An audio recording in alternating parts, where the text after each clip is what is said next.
Welcome to the Man United stream. Hope you're doing well. It's Saturday morning and we're going to take a look at all the breaking news, all the big news concerning Man United today. Yes, we've got so much to cover. I'm not sure if I can actually fit it in to a short 10-minute video, but I will try, of course. To keep it short and simple and direct. So let's jump straight into today's show. And the big news this week has been Man United and the possible takeover. Are the Glazers planning a secret sale of United behind the back of Sir Jim Ratcliffe, the guy who's been licking up to him? And apparently the Glazers are out behind his back trying to sell the entirety of the club, even his shares, even Sir Jim Ratcliffe's shares. And you're probably thinking, why? How can they force Sir Jim Ratcliffe to sell his shares? Surely they're his shares, he owns them. If he decides not to sell them, he doesn't need to. But there's a catch. There's a clause within the contract signed by Ineos and the Glazers that says that if the Glazers find a suitable buyer, someone who's willing to pay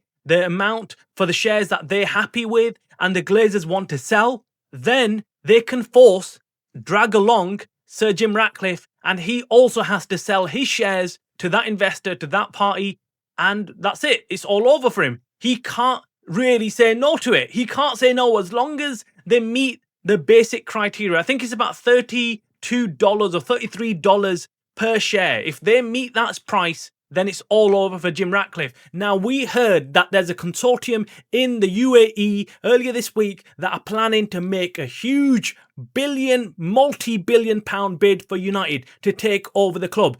They're probably not the only ones. There's probably other people out there who are looking at United thinking, yeah, we fancy a bit of this. We'd love to take over United. But the thing is, let's get serious. The people out in the UAE, this is pocket change for them. 5, 6 billion, 10 billion, it's pocket change. We were discussing already in the week that the Saudi consortium, the Saudis have recently bought EA Sports for 58 billion pounds. I mean, that is 5, 6 times more than what United is worth. Even more. I mean, this is the type of money we're talking about that these guys have got to spend. Yes, obviously EA would be considered as a much better investment because you get a lot bigger return.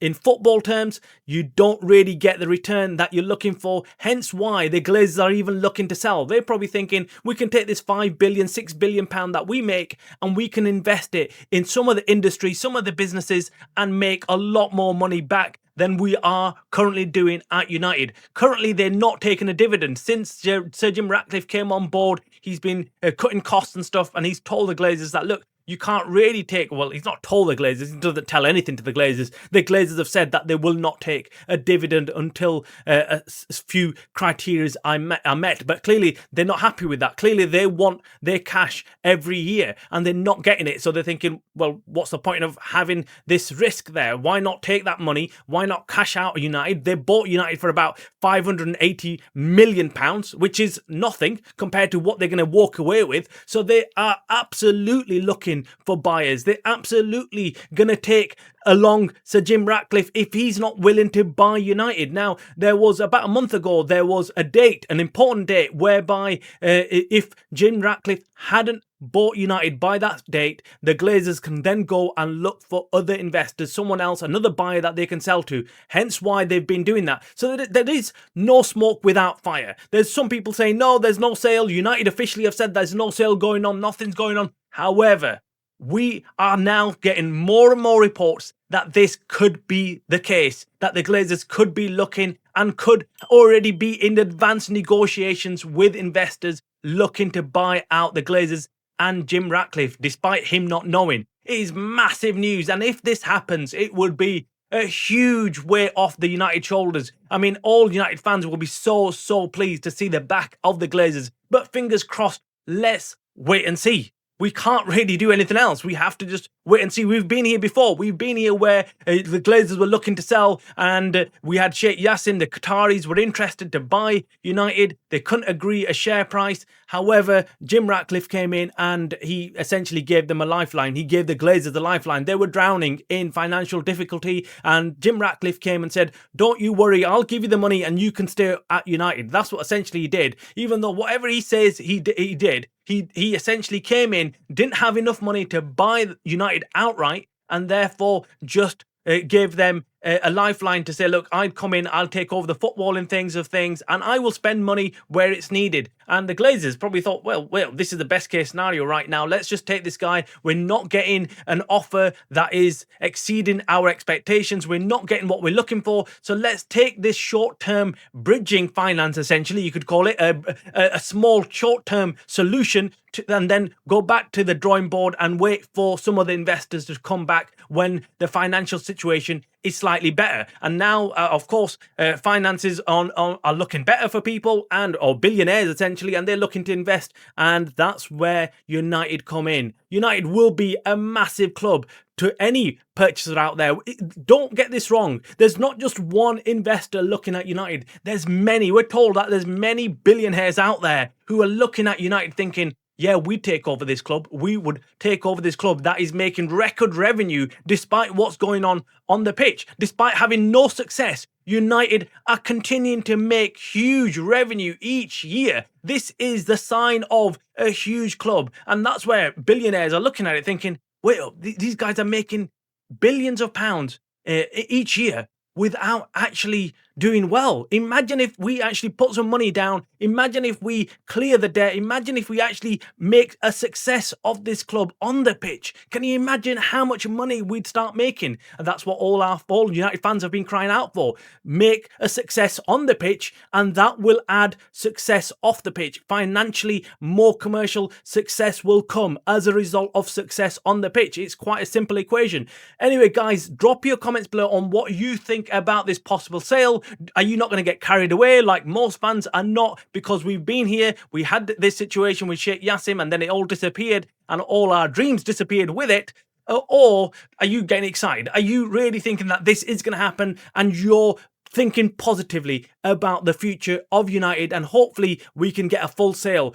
Of course, these couple of weeks will be important. We'll find out if there's this real genuine interest from these billionaires or whether it was just hot air. We will, of course, keep you updated. So make sure you smash the like button on the video, and of course, subscribe to the channel so we can give you any updates as and when they happen. Now, moving on to other news at United. It's been such a busy week. I mean, it's been a crazy week. We were thinking on the channel, okay, we get a couple of weeks off now. We get a couple of weeks where we can just chill. It's an international break. There'll be not much news at United. Maybe we can do some other content about, players and the background of certain players, but we've not had no time. We've literally been trying to keep on top of all the news that's coming out of United. Before this takeover news, there was the news of Jim Ratcliffe coming out and doing an interview and backing Ruben Amorim, giving him a fixed 3 years contract, essentially saying you're not going to get the sack no matter what happens, no matter what you do. You've got 3 years to prove yourself. Excessive, if you ask me. I think that's just not good enough. As an owner, you don't want him to be saying, well, you've got a blank slate, you can do whatever you want to do, you've got a blank check, just go and do whatever you feel like doing at United. Not good enough. You need to be setting standards here, Sir Jim Ratcliffe. You need to be saying, well, no, this is what we expect. We expect Champions League football. We expect you to go out there and get this team cooking and winning. A 25% or something around that mark win rate is simply not good enough.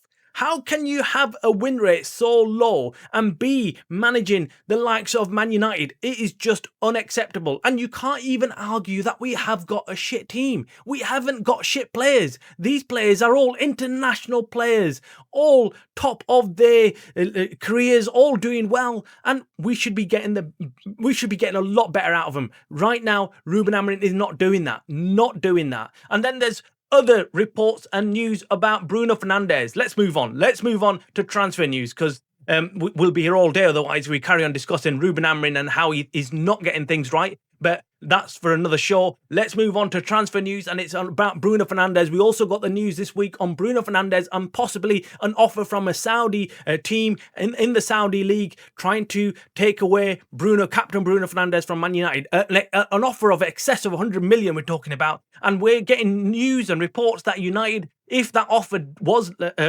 tabled by any club in the Saudi league, United would reject it. I mean, I would not be happy if we got an offer for over 100 million for Bruno Fernandes, who you could argue is in the latter stages of his career.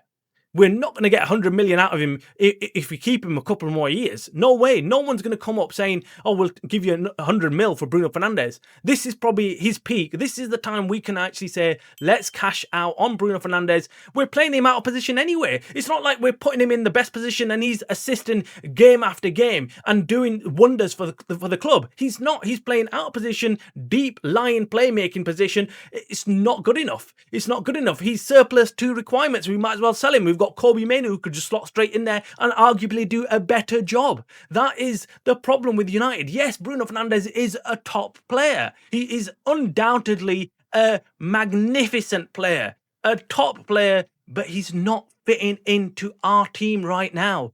And under Ruben Amorim's formation, there's no position for him. There's no real position for Bruno Fernandes unless Ruben Amorim decides, okay, I'm going to change up the formation and I'm going to push Bruno Fernandes further up the pitch. Then, okay, it makes sense to keep him. But if you're just going to play him as a centre mid, all the way back there in defence almost, you might as well sell him, get the 100 million, go out there and buy somebody else who can do a better job. Carlos Blaber, Adam Wharton, whoever it is, can come in there and do a better job. Let us know in the comments below what you think about Bruno Fernandes, the sale of him, possible sale. Would you take 100 million? By the way, I'm doing a career mode on EAFC 26, and obviously Fixing United is the title. We're going and fixing United, so make sure you subscribe and you can watch that. I'll be doing a live stream later on this weekend. With that, it'll be a third episode on the career mode and Fixing United. I'm the manager of Man United and I've already sold Bruno Fernandes for in excess of 100 million.